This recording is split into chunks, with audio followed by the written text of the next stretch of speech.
साथियों, आप सभी को बहुत बहुत प्रेम। तो साथियों, आज का वीडियो एक पुराने वीडियो के आधार पर जो कि मैंने पोस्ट किया था लास्ट ईयर जून में। 1 साल हो गया उस वीडियो को पोस्ट किए हुए। वो वॉइस ओवर वीडियो था।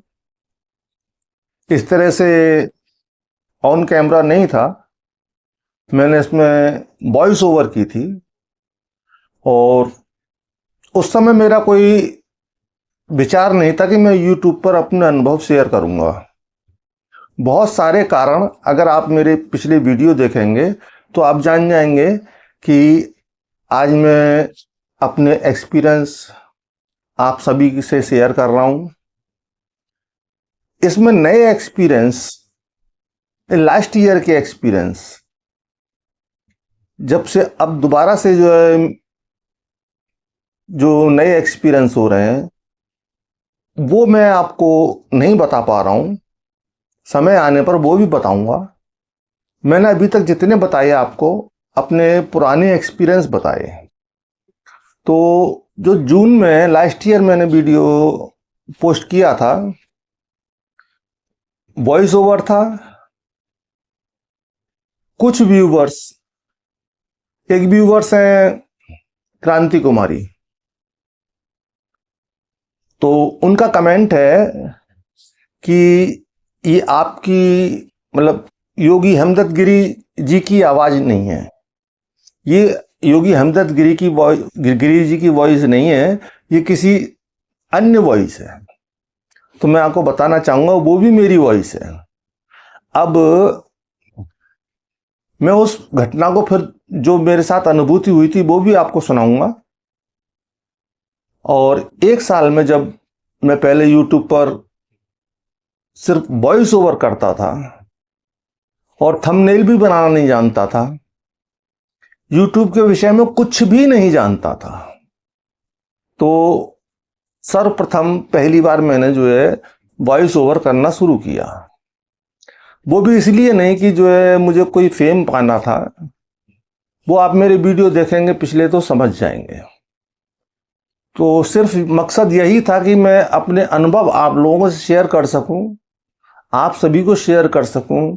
आपके माइंड में जो डाउट है, जो शंका है कि ईश्वर होते हैं या नहीं होते, परमपिता परमात्मा होते हैं या नहीं होते, आज वो आपसे आपके बिल्कुल दूर हो जाएगी।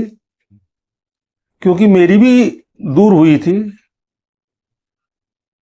और अगर आप इस वीडियो को ध्यान से सुनेंगे तो आपको बहुत अच्छा लगेगा।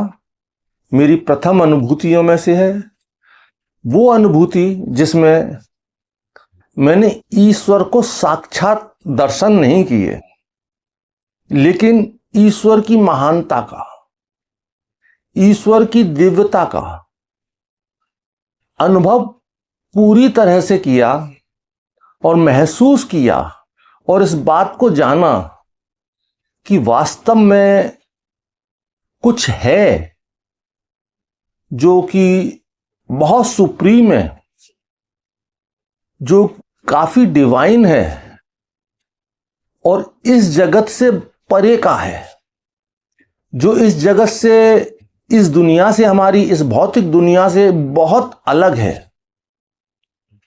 यहां बहुत सारे लोगों को शंका बनी रहती है कि ऐसा होता है या नहीं होता है, ऐसा होता है या नहीं होता। शास्त्रों में पढ़ते हैं और उन्हें लगता है ये सब बेकार की ये बातें हैं। बहुत सारे शास्त्री, बहुत सारे आचार भरमाते रहते हैं, कंफ्यूज करते रहते हैं कि ये सब बकवास की बातें हैं, ऐसा कुछ नहीं होता, मेडिटेशन कुछ नहीं होता और ये सब अनुभूतियां सब कुछ नहीं होती। तो मैं कहना चाहूँगा सभी कुछ होती हैं। अगर आप मेरा अनुभव पूरा ध्यान से सुनेंगे तो आप समझेंगे कि वास्तविक स्थिति परमपिता परमात्मा है। ये 1996 का मेरा अनुभव है, यानी कि आज से 28 साल पहले का। उसके बाद मेरी साधना और भी होती रही है और भी विकास हुए हैं। ये मैं आपको प्रथम अनुभूतियां बता रहा हूं। तो प्रथम अनुभूति 94 में मुझे साधना शुरू हुई। सौभाग्य से शीघ्र ही क्या तुरंत ही मुझे सद्गुरु मिल गए। ये मेरा सौभाग्य था कि मुझे तुरंत ही सद्गुरु की प्राप्ति हो गई और मेरी साधना विधिवत ठीक से अच्छे से चलने लगी। तो रेगुलर मेरी साधना चल रही थी, जिसमें प्रॉपर रूप से मैं साधना कर रहा था, जिसमें सिर्फ मेडिटेशन ही नहीं, हठ योग की जो भी क्रियाएं होती हैं, प्राणायाम,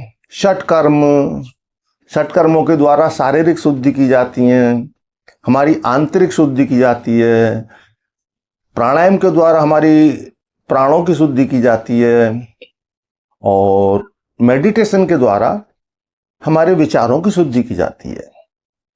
तो पूरे प्रोसीजर के द्वारा मैं गुरुजी के मार्गदर्शन में पूरी साधना कर रहा था। तो लगभग 1.5-2 साल की बात है, 94 के बाद, जब मुझे पहली बार अनुभव हुआ।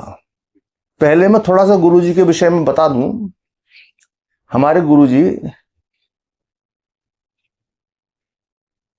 बहुत ही कम बाहर निकलते हैं, अधिकांश अपने ध्यान कक्ष में रहते हैं, और उनका बहुत बड़ा समय मात्र 2 घंटे सोते हैं। बाकी सारा समय 2 घंटे सोते हैं और स्नान आदि वगैरह, और शाम को कुछ थोड़ा सा हल्का सा आहार लेते हैं, जिसमें वो अन्न नहीं लेते और ना ही नमक लेते हैं, ना ही जल लेते हैं, सिर्फ 2 सेब और थोड़ा सा दूध। तो ये उनका आहार है 9-10 बजे रात शाम को, और फिर रात्रि को 1:30 बजे। रात्रि को 1:30 बजे मैं होता था, या एक और भक्त थे वो होते थे। तो मशीन थी, तो मौसमी का जूस हम अपने हाथों से निकाल के गुरुजी को देते थे। वो गुरुजी मौसमी का जूस पीते थे। बाकी वो कोई पानी वगैरह, ये मैंने आपको बताया, वो ये सब कुछ नहीं लेते थे। और ऐसा कोई समय नहीं था जिस समय गुरुजी के दर्शन हो सके, गुरुजी से मिल सके। तो जब फलहार का समय होता था शाम को, उस समय थोड़ी बातचीत होती थी, उसी समय हमारा मार्गदर्शन वो कर दिया करते थे। तो साधना अच्छी चल रही थी। तो रात्रि के जो फलहार के समय जो गुरुजी से सत्संग हुआ, जो कि रोज होता था, उसके बाद में 10 बजे जाकर मैं अपना कुछ चाय वाय पीने के बाद 11-12-1 बजे,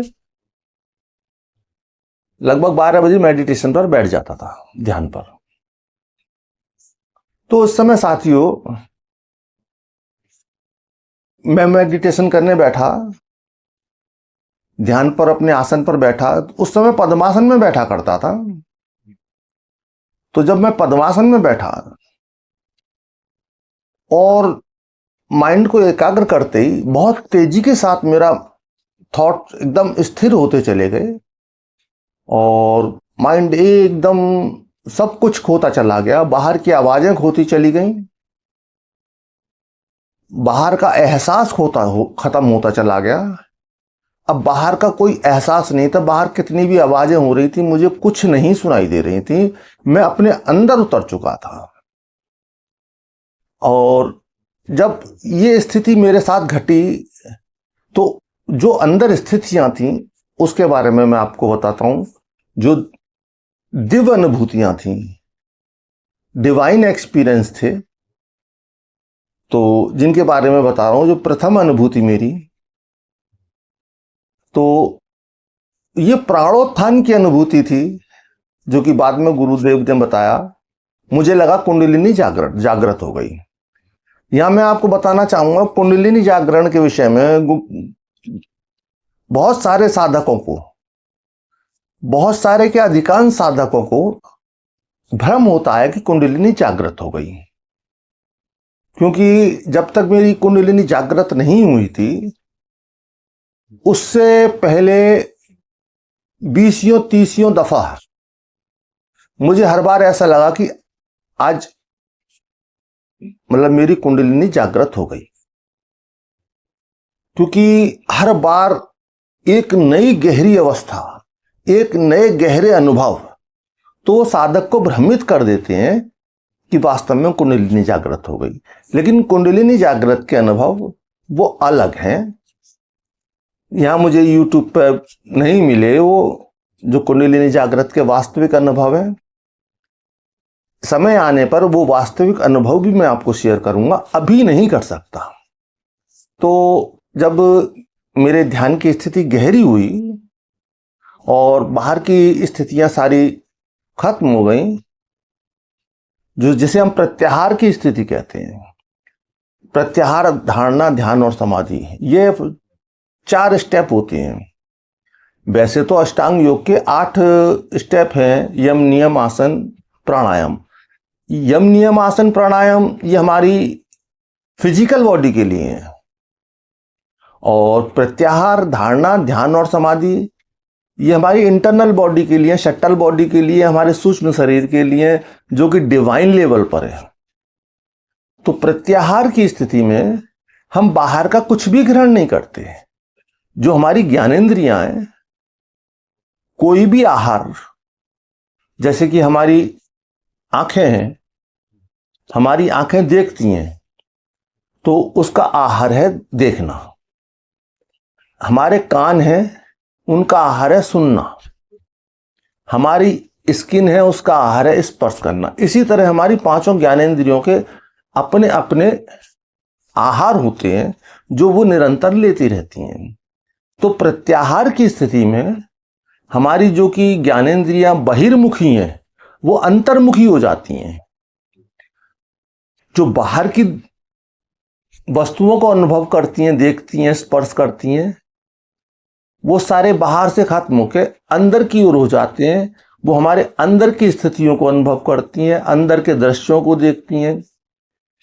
प्रारंभिक अवस्था में क्योंकि प्रकाश की स्थिति नहीं होती, यहां भी थोड़ा सा कंफ्यूजन होता है साधकों को, वो मैं आगे क्लियर करूंगा। तो शुरू में प्रकाश की स्थिति नहीं होती, तब जो है कोई भी अंदर का ज्ञान नहीं हो पाता, दिखाई नहीं दे पाता, लेकिन प्रकाश दिखाई देता है। तो जब मेरी ध्यान की स्थिति गहरी हुई तो पहली बार जो मेरा अनुभव हुआ तो एकदम डीप, एकदम मैं गहरे, एकदम अंधेरे से मैं डीप गहरी खाई में, सब कुछ खत्म हो चुका, एकदम गहरी खाई में डूबता जा रहा हूं। फिर एकदम अचानक से जो है बहुत तेज प्रकाश दिखाई देता है। अब इसके साथ साथ ही जो घटना घट रही है, जो फीलिंग्स बॉडी में, अनुभूतियां हो रही हैं, ये तो दृश्य चल रहे हैं। इसके साथ ही शरीर में एक आनंद की स्थिति, एक गहरे आनंद की स्थिति। आप सामान्य जन उस आनंद को थोड़ा सा समझ पाए, मैं उसके लिए थोड़ा सा बताने की कोशिश करूंगा। सामान्य जन उस आनंद को, जैसे कहते हैं कि काम ही राम होता है, जो हमारी सेक्स एनर्जी है जो नीचे की ओर बह रही है, जब वो ऊपर की ओर उठती है तो वही आध्यात्मिक विकास हो जाती है, कुंडलिनी शक्ति बन जाती है। और नीचे की ओर बहती है तो वेस्ट होती है, उसका कहीं कोई साधक को लाभ नहीं होते। एक सामान्य व्यक्ति को भी अधिक ऊर्जा वेस्ट करने से बचना चाहिए। तो जब प्रत्याहार की स्थिति में और जब हम प्रकाश देख रहे हैं, प्रकाश दिखाई दे रहा है, एक अलग ही तरह का प्रकाश और एक अलग ही अलौकिक डिवाइन लाइट और बहुत अधिक आनंद की स्थिति। और वो आनंद की स्थिति होती है, मतलब जैसे मैंने बताया, सामान्य जन समझ सकते हैं कि वो आनंद की स्थिति जैसे 2 स्त्री पुरुष मिलते हैं तो जो डिस्चार्जिंग पॉइंट पर, जो स्खलन के पॉइंट पर जो चरम आर्गेज्म के स्तर पर जो आनंद की अनुभूति होती है, स्त्री पुरुष दोनों को जो आनंद की अनुभूति होती है, वो कुछ सेकंडों का होता है, लेकिन और अल्प होता है। लेकिन जब ध्यान में यह स्थिति घटती है तो वो आनंद की स्थिति बहुत बहुत गुना अधिक होती है। और टाइम जो जैसे 2-4 सेकंड का होता है सेक्स पीरियड में, तो उसकी कोई सीमा नहीं होती। जितनी देर आप ध्यान में बैठते हैं, जितने गहरे ध्यान में बैठते हैं, उतनी अधिक होती है और उतनी ज्यादा होती है, उतने लंबे टाइम तक होती है और रेगुलर होती है। और सभी कुछ एकदम बहुत चौंका देने वाला होता है, हतप्रभ रह जाने वाला, जो कि आपने पहले कभी नहीं देखा, नहीं जाना, बिल्कुल एकदम अलौकिक, डिवाइन। तो ये स्थिति मेरे साथ घटी। अब जब मैं ध्यान से उठा तो मेरी एकदम बिल्कुल पागलों जैसी हालत कि मैंने ये क्या था। तो यहां आपको बता दूं, जो प्रकाश और ये स्थितियां जो होती हैं, ये भी एक ईश्वर का एहसास है, ईश्वर के होने का एहसास है। ईश्वर है इस बात का पक्का प्रमाण है, क्योंकि जो अंदर स्थितियां घट रही हैं परमात्मा के स्पर्श की अनुभूतियां हैं। मैंने परमात्मा को उस समय प्रत्यक्ष नहीं देखा, लेकिन परमपिता परमात्मा के जो स्पर्श मैंने महसूस किए, जो परमपिता परमात्मा की तपिश महसूस की, जो परमपिता परमात्मा का एहसास महसूस किया, उससे ये पूरी तरह स्पष्ट था, पूरी तरह से सारे मन से भ्रम हट गए कि ईश्वर होते हैं या नहीं होते। ये पक्का हो गया कि ईश्वर होते हैं, परमपिता परमात्मा होते हैं, सुप्रीम पावर होती है जो कि हमको, आपको, सभी को, पूरे ब्रह्मांड को चला रही है, ऐसी एनर्जी। और जब मैं कुछ समय के मेडिटेशन में मेरे साथ ये घटित हुआ, तो आप सोच सकते हैं कि तब से अब तक मेरे साथ क्या क्या घटित हुआ होगा। तो बहुत ही विलक्षण अनुभव था। और उस स्थिति में मेरी बिल्कुल मानसिक हालत पागल जैसी थी, पागलपन जैसी स्थिति। मुझे कुछ समझ नहीं आ रहा था ये हुआ क्या। माइंड बिल्कुल जाम हो गया था, सोचने समझने की शक्ति बिल्कुल खत्म हो गई थी। मैं कुछ भी सोच नहीं पा रहा था। मैंने टाइम देखा तो लगभग 1:30 बजे का ही समय था, और वही समय था कि जो हमारे गुरुदेव रात्रि को मौसमी का जूस के लिए निकलते थे, और फिर मौसमी का जूस लेने के बाद 2-4-5 मिनट बैठने के बाद फिर अपने ध्यान कक्ष में चले जाते थे। तो साथियों, मैंने स्कूटर निकाला, ज्यादा दूर नहीं है मंदिर जहां हमारे गुरुदेव श्री रहते हैं, हमेशा अंडरग्राउंड रहते हैं, बाहर के नहीं निकलते। जो टाइम मैंने आपको बताया उन समय निकलते थे, और आज की स्थिति में तो बिल्कुल निकलते ही नहीं है, किसी को भी दर्शन भी नहीं देते। उस समय तब भी कुछ भक्तों को दर्शन होते थे, कुछ सत्संग भी होता था, लेकिन अब तो बिल्कुल ऐसा नहीं है। तो मैंने स्कूटर उठाया और सीधे मंदिर की ओर, अपने गुरुदेव श्री की ओर स्कूटर दौड़ा दिया। और आमतौर पे स्कूटर हम मंदिर से बाहर खड़ा करते थे, लेकिन मैं इतना जल्दी में था कि स्कूटर को बहुत अंदर ही मंदिर में ले गया और मंदिर में स्टैंड किया। वो कोई विशेष बात नहीं थी। आगे जो बात विशेष है, जो मेरी पागलपन की स्थिति का आप अंदाजा लगा सकते हैं, मेरी मानसिक अवस्था उस समय क्या थी। तो मैं सीधे गुरुदेव के कक्ष में पहुंचा। गुरुदेव अपने मौसमी का जूस वगैरह लेके फ्री होकर तखत पर बैठे हुए थे। दरवाजा बंद था। मैंने दरवाजा खोला धीरे से, और कमरे में गुरुजी के कक्ष में प्रवेश किया और गुरुजी को अंदर जाकर चरण वंदन किया और जहां की तखत से नीचे चादर बिछी रहती थी, जहां हम लोग भक्त लोग बैठते थे और गुरुजी से सत्संग होता था, मैं नीचे बैठ गया। बैठने से पहले क्या हुआ वो सुनिए। बैठने से पहले जब मैंने चरण वंदन करने के बाद जब मैं पालथी मारकर बैठने लगा, पालथी लगाते समय मेरा ध्यान अपने पैरों पे गया और जो मैंने देखा उसे देखकर मुझे कांटो खून नहीं, शर्मिंदगी बहुत ज्यादा। हुआ क्या था कि जो मुझे होश नहीं था, जैसे मैंने बताया, पागलपन की स्थिति। तो जो स्लीपर में बाहर उतार कर आता था रूम से, कक्ष से बाहर,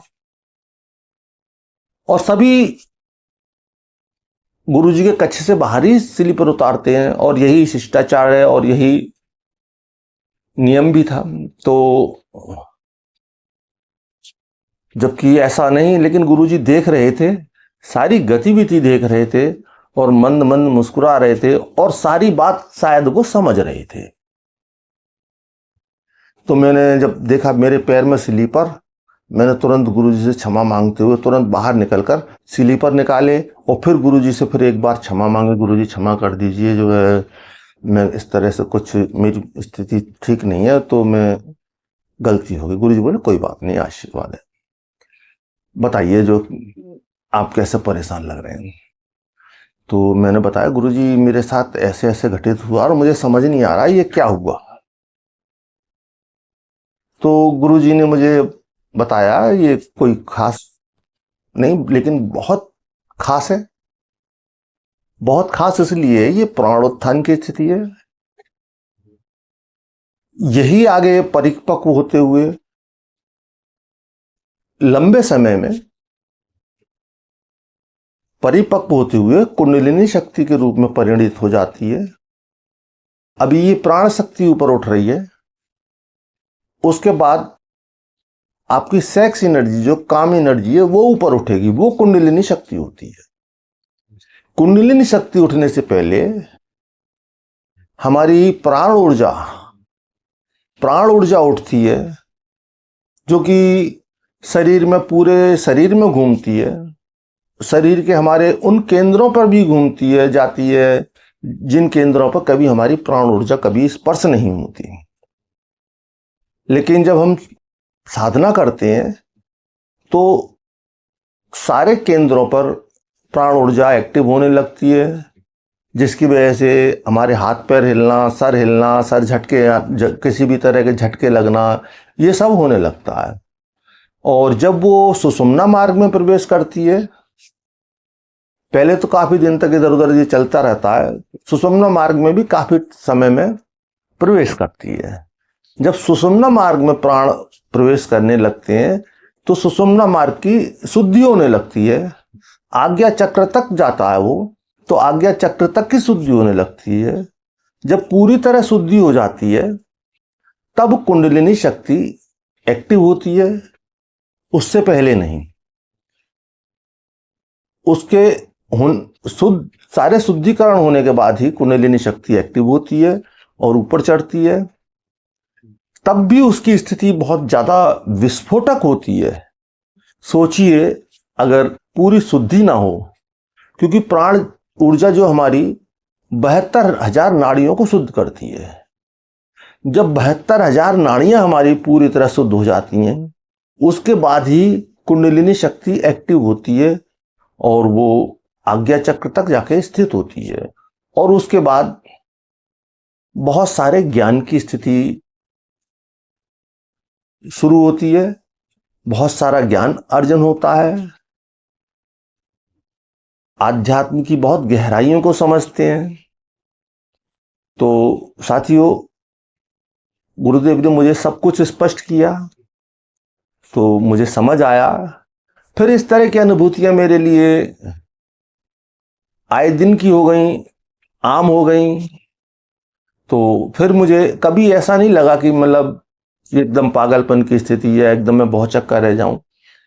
बहुत जटिल जटिल और बहुत गहरी अवस्थाएं भी घटित हुई, लेकिन फिर मुझे कभी उनसे एकदम भय खाना या एकदम चौंक जाना या एकदम हतप्रभ रह जाना कि ये क्या हुआ, फिर मैं समझने लगा कि ये होता है और सामान्य है, और इसके कहीं कोई नुकसान भी नहीं होते। नुकसान इसलिए नहीं होते क्योंकि हम ध्यान की शक्ति से, मेडिटेशन के द्वारा कर रहे हैं।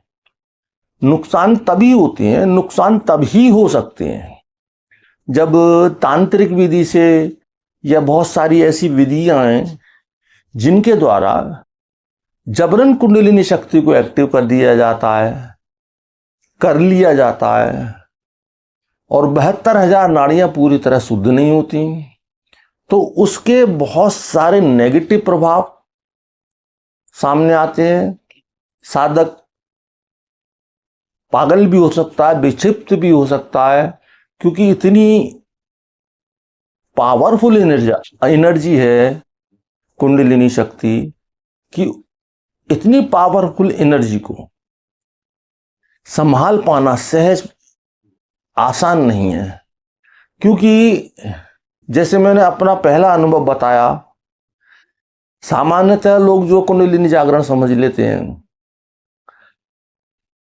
मैंने भी ऐसा ही सोचा कि कुछ मेरे साथ ऐसा हो गया, लेकिन उसके बाद 50 दफा मेरे साथ उससे भी हर बार उससे बहुत अधिक अधिक बढ़कर हुआ, और मुझे हर बार लगा कि मेरी कुंडलिनी जागृत हो गई।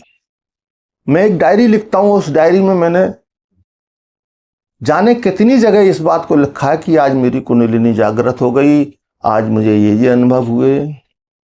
लेकिन कुछ ही समय बाद, 1-2 दिन बाद या 10 दिन बाद, 20 दिन बाद, 1 महीने बाद, मुझे अनुभव हुआ, अनुभव में आया कि जो पिछला मेरा अनुभव था वो कुछ भी नहीं था। जो आज अनुभूति हुई है, अगर उस दिन हो जाती तो शायद मैं सहन नहीं कर पाता, इतनी ज्यादा पावरफुल स्थिति थी। और हर बार जब भी ऐसी अनुभूति हुई कि कुंडलिनी जागृत हो गई, पहले से कई गुना ज्यादा पावरफुल थी। तो इस तरह से प्रकृति, परमपिता परमात्मा हमारे कच्चेपन को दूर करते हैं। जैसे कच्चा घड़ा हो तो और पक्का घड़ा हो तो उसके अंतर को आप समझ सकते हैं। तो परमपिता परमात्मा, ईश्वर या गुरु कहिए, गुरुदेव कहिए, पहले हमें पकाते हैं। अगर कच्चापन होगा और पूरी एनर्जी एकदम पूरे एक साथ जो है प्रवाह हो जाएगी तो हम बिखर जाएंगे, संभाल नहीं पाएंगे उस स्थिति को। तो पहले पकना होता है। तो जो भी साधकों को अनुभूतियां होती हैं, कंपन होना, वाइब्रेशन होना, सर हिलना, झटके लगना, ये सब 72,000 नाड़ियां शुद्ध होने की प्रक्रिया है। बहुत लोग समझते हैं, बहुत लोग कहते हैं कि साधना में नेगेटिव एनर्जियां बाधा डालती हैं, जो कि पूरी तरह गलत है। क्योंकि जब आप परम पिता परमात्मा की, ईश्वर की साधना कर रहे हैं, ईश्वर के लिए साधना कर रहे हैं, परम पिता परमात्मा के प्रेम में है, ईश्वर के प्रेम में है, जिसके आप प्रेम में हैं, तो उसका दायित्व बन जाता है कि आपकी सुरक्षा। और जब ऐसी दिव्य पावर, परमपिता परमात्मा, ईश्वर की शक्ति जब आपके साथ होती है, तो छोटी मोटी या बहुत बड़ी से बड़ी नेगेटिव एनर्जी आपको परेशान नहीं कर सकती, आपका कुछ बिगाड़ नहीं सकती। कहीं भय खाने की बात नहीं है, कहीं डरने की बात नहीं है। आप अपनी साधना कीजिए, जो भी अनुभव होते हैं होने दीजिए, वो आपके अच्छे के लिए हो रहे हैं। आपकी नाड़ियां शुद्ध हो रही हैं, 72,000 नाड़ियां शुद्ध हो रही हैं आपकी। जब नाड़ियां शुद्ध हो जाएंगी तो वो सब कुछ स्थिर हो जाएगा, सहज हो जाएगा। फिर आपको सिर्फ सुषुम्ना मार्ग में ही गति महसूस होगी। सुषुम्ना मार्ग मूलाधार से लेकर सुषुम्ना मार्ग से आज्ञा चक्र तक सारी अनुभूतियां होंगी, सारे चक्रों की अनुभूतियां होंगी। लेकिन ये जो वाइब्रेशन और ये सब, वो सब खत्म हो जाएगा। फिर आप बिल्कुल स्थिर हो जाएंगे। आप आध्यात्म के विज्ञान को, ब्रह्मांड के विज्ञान को समझने लगेंगे। कुंडलिनी जागृत होने के बाद में थर्ड आई ओपन होती है। थर्ड आई ओपन होने का अर्थ ये नहीं है कि सभी कुछ हो गया। थर्ड आई होना, आप ओपन हो जाना, एक बहुत बड़ी उपलब्धि है, बहुत बड़ी बात है। क्योंकि थर्ड आई के प्रकाश में, माता कुंडलिनी शक्ति के प्रकाश में ही हमें आगे के मार्ग दिखाई देते हैं। यहां तक आपको गुरु ले आते हैं। गुरुदेव का कार्य यहां तक होता है कि आपको प्रकाश तक पहुंचा दें। जैसे मैंने बताया, जो पहले प्रकाश दिखाई दिए वो मात्र भ्रम होते हैं, वो वास्तविक प्रकाश नहीं होते। बहुत सारे साधकों को प्रकाश दिखाई देते हैं, वो वास्तविक प्रकाश नहीं होते, वो भ्रम होते हैं। लेकिन जब एक्चुअल प्रकाश आते हैं, कुंडलिनी शक्ति जागृत होने के बाद प्रकाश आते हैं, वो अलग स्थिति होती है। उसके विषय में मैं अलग वीडियो बनाऊंगा। तो आज का वीडियो आप सभी को कैसा लगा, अपने विचार बताइए। और जो भी आप कमेंट बॉक्स में लिखना चाहें, जो भी कमेंट करना चाहें, अपने कमेंट कीजिएगा। इसके साथ ही आप सभी को बहुत बहुत प्रेम।